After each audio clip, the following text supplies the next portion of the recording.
Okay. Ladies and gentlemen, it's an absolute pleasure today to present to the people of Queensland the new lineup, the Cabinet and the Assistant Ministers who will serve them over this parliamentary term. I'm absolutely thrilled by the result that we've got as I go through this in a moment. It is an outstanding team of men and women. It's a strong team, and I know all these people are absolutely committed to serve the people of Queensland.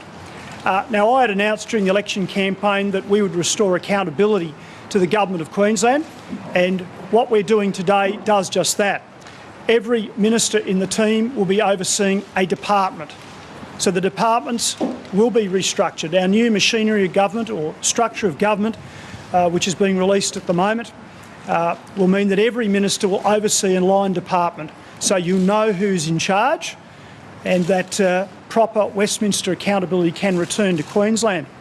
Now, we've handed out the lists of the appointments, but just to give you a bit of an overview, in terms of the actual ministry, it's a ministry of 9. The Constitution of Queensland Act provides, 19, provides for there to be up to 19 ministers. In terms of the breakup, there are 5 of the ministers from Brisbane, 3 are from the Gold Coast, 4 from the Sunshine Coast, 2 from the Wide Bay Burnett area, 3 from west of the Great Dividing Range, 2 from far North Queensland / North Queensland. And I point out there are 2 people, other than myself, who have just been elected. In terms of the Assistant Ministry, there'll be an Assistant Ministry of 11.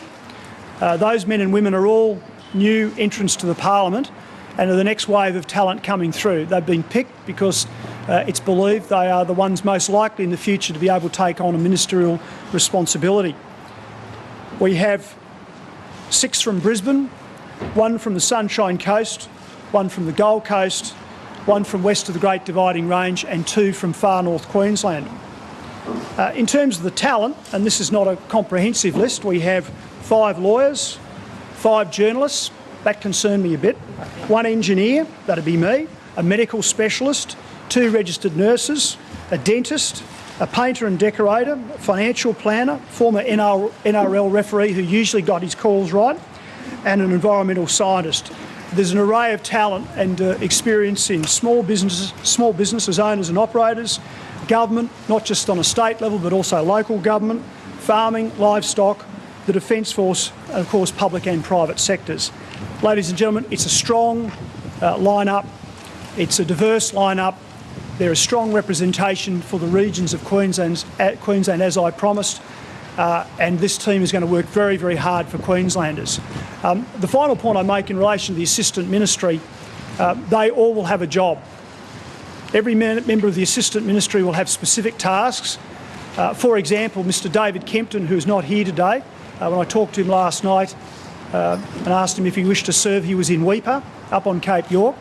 He will be charged with the responsibility particularly of sorting out land tenure issues in Aboriginal communities.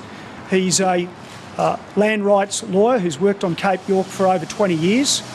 He's the bloke who will work with other ministers to sort out these land tenure issues so that Aboriginal people may own their own home, be able to set up a proper business, and we want to bring economic opportunity to the Cape and Aboriginal communities elsewhere in the state. So I stress that every member of the Assistant Ministry has a job, a specific job that they'll be asked to do.